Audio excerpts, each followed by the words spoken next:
Bonjour, c'est Ursule encore. Soyez bénis dans le Seigneur.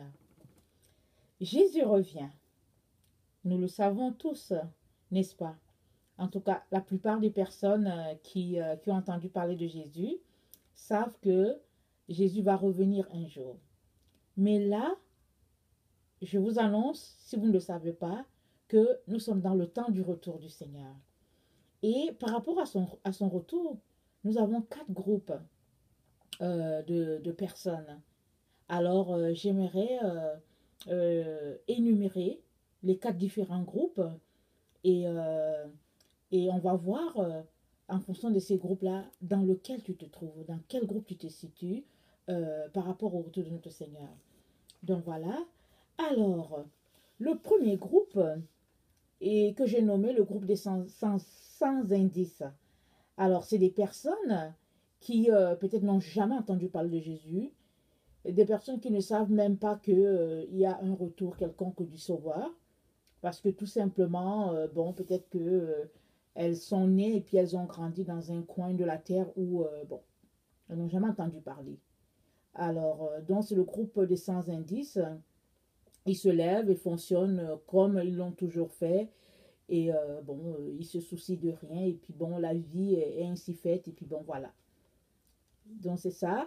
Le second groupe, c'est le groupe de ceux-là qui ont entendu parler de Jésus, mais ils pensent tout simplement que Jésus c'est une voie comme tant d'autres, et donc ils ont aussi choisi leur voie, et puis leur voie c'est pas celle de Jésus, ce qui fait que bon ils peuvent pas l'attendre puisque pour eux Jésus c'est pas le chemin. Le troisième groupe, c'est le groupe de ceux-là qui savent que Jésus revient et ils en ont entendu parler. Soit ils ont donné une fois leur vie au Seigneur Jésus, soit ils sont nés dans les familles chrétiennes, ils ont grandi dans les églises, peu importe la dénomination, et on leur a dit que Jésus reviendra un jour chercher les siens. Et dans ce groupe-là, si on leur a parlé ainsi quand ils étaient petits, très souvent, bon, c'est euh, un rêve qui est resté. Et après, quand ils grandissent, c'est comme si c'était une histoire de Noël tout simplement. Et dans ce groupe-là aussi se trouvent ceux-là qui ont donné un jour leur vie à Jésus et puis finalement qui se sont retrouvés dans le monde et qui vivent leur vie aisément et allègrement et ils se disent que si Jésus vient, il ne manquera pas de me prendre parce qu'au fait, j'ai toujours été un bon garçon, une bonne petite fille et je n'ai jamais fait de mal. Alors ça c'est le troisième groupe. Et puis le quatrième groupe, c'est le groupe de ceux-là qui savent que Jésus revient et puis qui veillent et qui font tout pour ôter toute saleté de leur robe blanche et qui espèrent que vraiment quand Jésus viendra, Jésus ne les laissera pas. Alors c'est ce groupe-là qui veille, qui attend et puis qui se dit mais c'est quand? Et parce qu'ils savent que bon c'est un retour secret. Tout comme il n'est pas secret dans le sens que Jésus a dit je veux venir. Et je veux venir comme un voleur. Ça veut dire qu'on ne saura pas le moment, mais quand même, on se prépare. Parce que quand tu ne sais pas quel est le moment, tu te prépares. Parce que tu ne veux pas que le fiancé arrive et puis il trouve que, bon, au fait, tu n'étais pas du tout prête. Alors, c'est ça. Il y a donc ces quatre groupes-là. Alors, moi, la question que je vais te poser aujourd'hui, c'est dans quel groupe tu te trouves? Est-ce que euh, tu penses que tu te retrouves dans l'un des groupes qui sont là? Et puis si tu n'es pas dans le groupe, parce que le groupe qui est le groupe témoin, le groupe à considérer, c'est le dernier groupe. Le groupe de ceux-là qui savent que le Seigneur revient un jour. Oui, ils vont à l'église et ils ont laissé le monde. Ils ont tout abandonné pour leur Seigneur. Ils vivent pour ce retour-là et ils espèrent à chaque fois que ce serait peut-être aujourd'hui. Et ils font tout, non seulement pour vivre une vie de sainteté, mais ils font tout pour alerter aussi les autres, pour dire aux autres, réveillez-vous, réveillez-vous, Jésus est en train de venir. Donc, tout ce que je voulais te dire par rapport à cela, c'est que quand bien même ces quatre groupes sont assez distincts et fonctionnent selon chacun son agenda, ils se rejoignent tous au même endroit. Et l'endroit où ils se rejoignent, c'est à l'endroit de la pierre. Je vais vous expliquer. Ils se rejoignent à l'endroit de la pierre parce que Jésus est la pierre d'achoppement.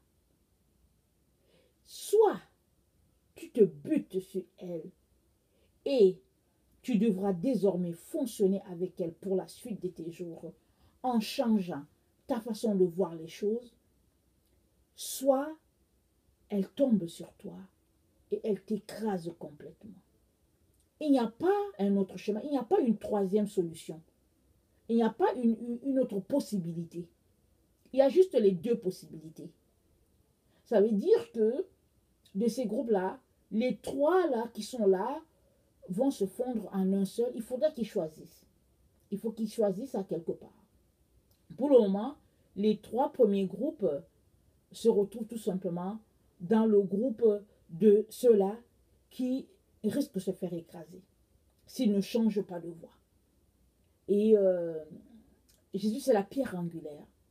Jésus est incontournable pour l'humanité, pour la création. Jésus, c'est la personne désignée par le Père pour faire le pont entre Dieu et l'humanité. Et c'est vrai qu'aujourd'hui, on parle beaucoup de science, on parle de religion, on fait toutes sortes de théories pour dire que les chemins vont nous mener à Dieu. Il y a juste quelques minutes, je viens d'écouter quelque chose annoncé sur l'intelligence artificielle, comment c'est la voie de l'avenir, comment c'est ça qu'il faut et comment ça va changer la façon de penser de l'humanité. Donc quand on regarde ça, nulle part il n'y a une place pour Jésus. Jésus qui est le créateur n'a pas de place dans notre société, n'a pas de place dans notre monde. Notre monde s'est forgé un squelette en enlevant carrément Jésus. Et ça, c'est pas quelque chose de nouveau, parce que dans Luc 17, à partir du verset 26, il est dit ceci, je vais lire.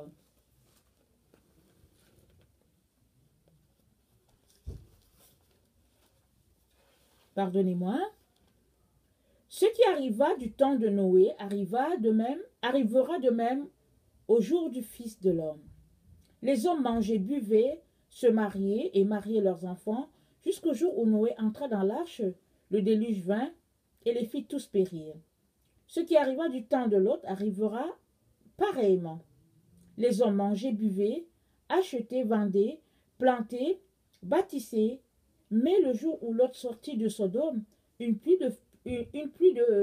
de feu et de soufre tomba du ciel et les fit tous périr. Il en sera de même le jour où le Fils de l'homme paraîtra.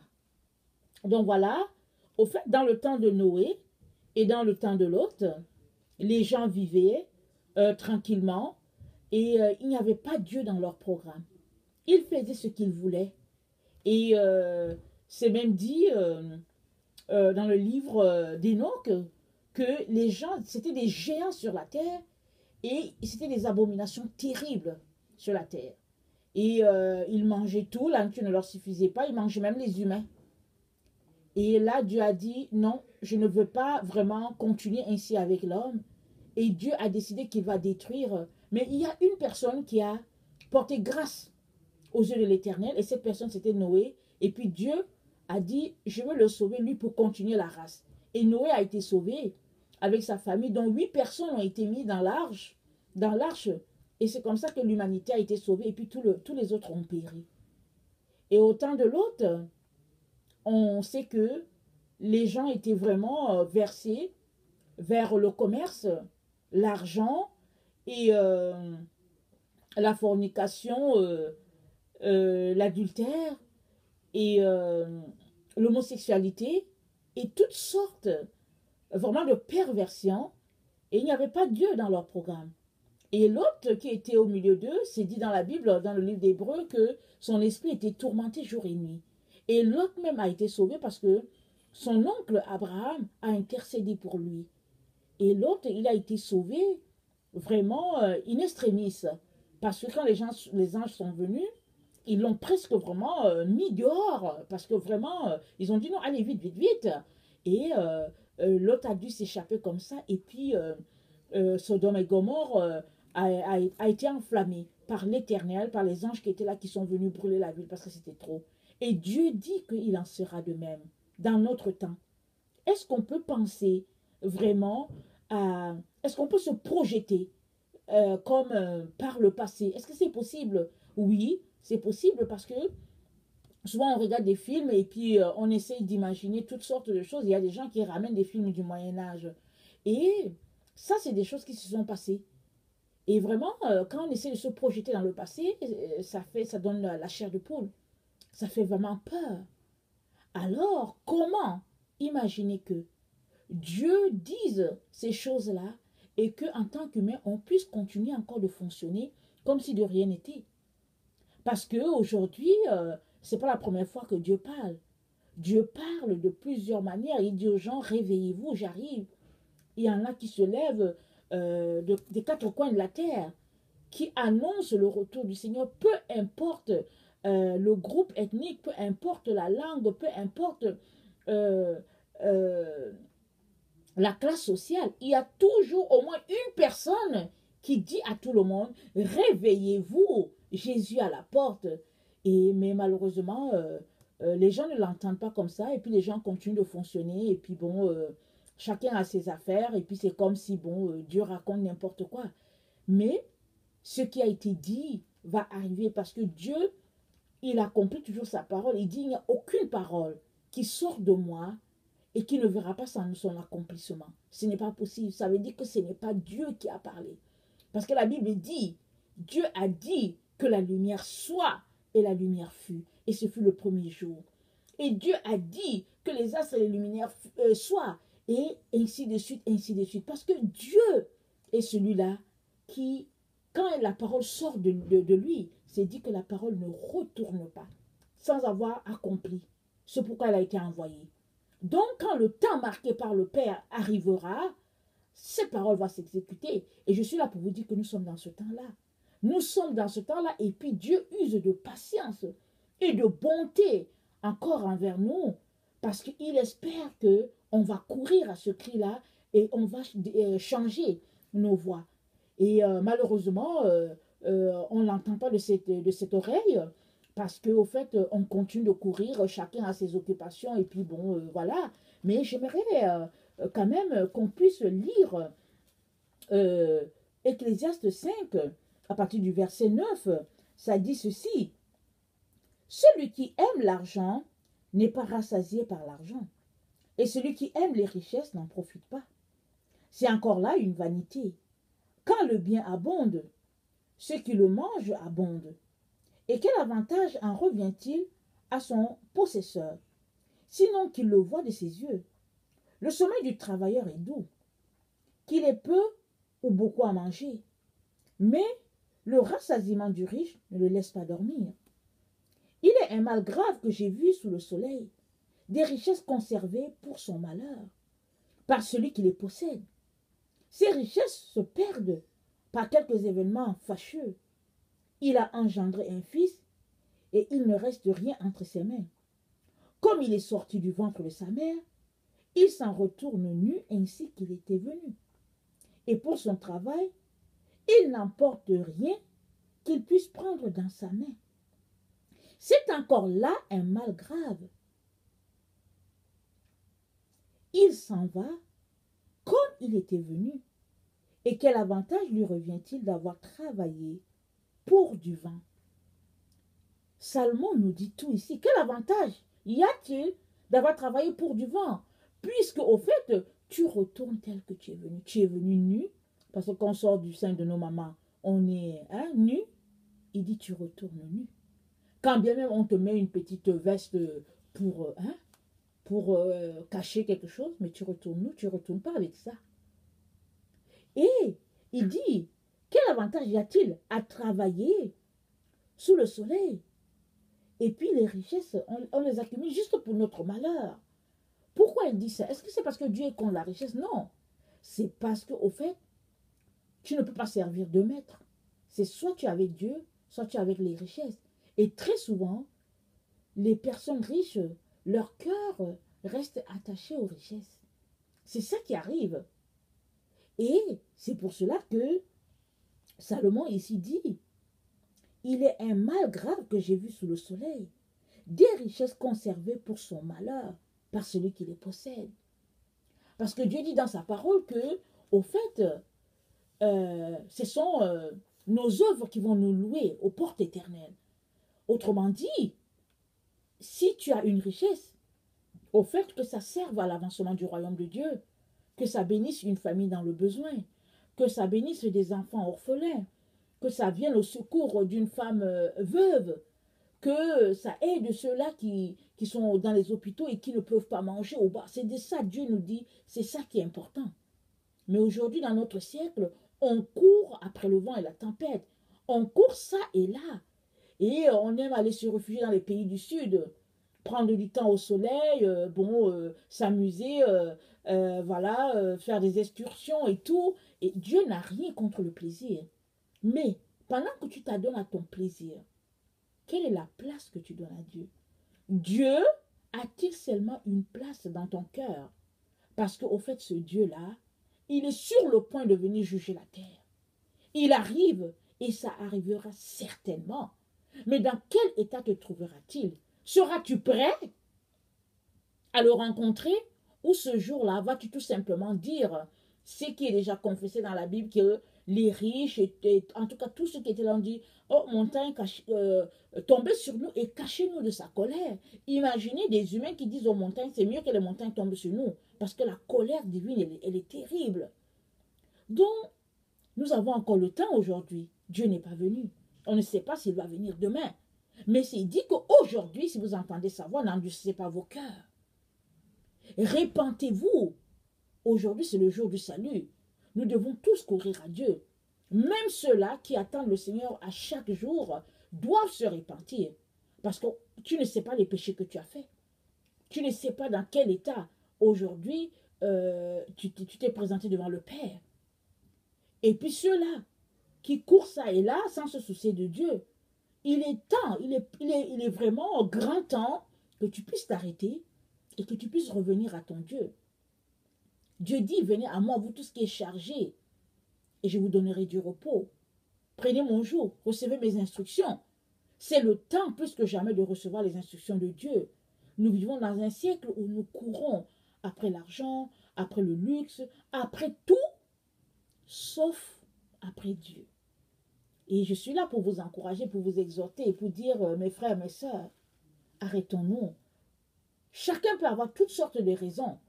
De dire que oui, Dieu, pardonne-moi, je dois aller au travail, pardonne-moi, je dois faire manger mes enfants, pardonne-moi, je dois aller construire la maison de mon père au village, pardonne-moi, pardonne-moi. On a toutes sortes de raisons. Mais il n'y a aucune raison que toi et moi pouvons évoquer devant Dieu qui va justifier le fait que nous ne prenons pas le temps avec Dieu et que nous l'avons abandonné.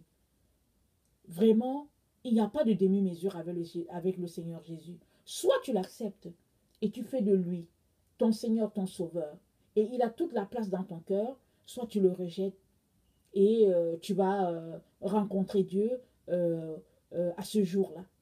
Et j'aimerais vraiment t'encourager à t'arrêter, à te demander ce qui est le plus important pour toi. Parce que à quoi sert-il à un homme de gagner le monde entier s'il doit perdre son âme?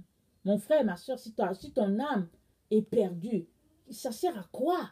Ça sert à quoi d'avoir tant travaillé sur la terre ou bien d'avoir eu des gros diplômes pour après se retrouver vraiment loin de la présence de Dieu, dans un feu qui va brûler éternellement. Donc voilà. Et puis toi qui ne connais pas le Seigneur, j'aimerais te dire qu'il y a un seul chemin, comme je viens de partager. La pierre d'achoppement qui est Jésus, la pierre angulaire, soit tu te butes sur elle et puis elle te change, ou bien tu te butes sur elle et puis elle t'écrase. Il n'y a pas une demi-mesure, tu ne peux pas contourner. Donc, c'est le temps de choisir. Il n'y a pas un prophète qui va te sauver, c'est faux. La science ne peut pas te sauver, bien qu'il parle d'intelligence artificielle et il nous raconte toutes sortes d'histoires. Oui, c'est vrai que bon, les hommes vont continuer avec toutes ces inventions-là, mais les élus du Seigneur seront enlevés. Et la terre sera un chaos. L'Antichrist va régner ici. Ce sera des moments vraiment terribles. Les gens, c'est dit dans la Bible que les gens voudront mourir, mais ils ne trouveront pas la mort. Est-ce que c'est ça que tu veux vivre? J'aimerais vraiment t'encourager à t'arrêter à crier vers le Seigneur, à appeler Dieu à ton secours. Et surtout, j'aimerais que tu viennes devant lui pour lui demander si ce que tu entends est vrai. Parce que Dieu, il aime toujours ça, qu'on vienne le questionner. Parce que Jésus à la porte.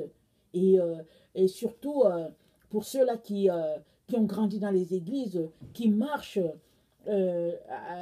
tous les jours dans des programmes d'église, ça et là, ce groupe, c'est un groupe qui est vraiment perdu dans la religion.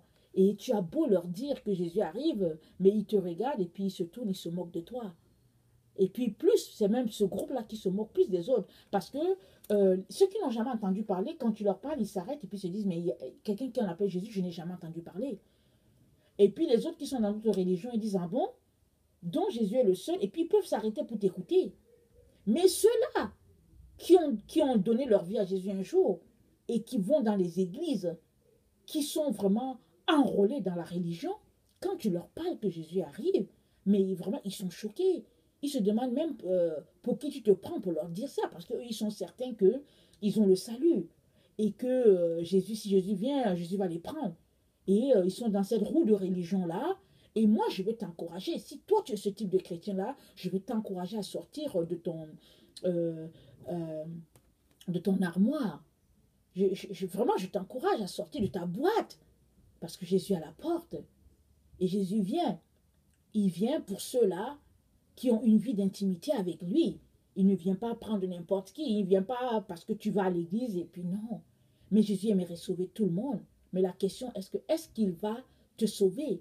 Est-ce qu'il va me sauver?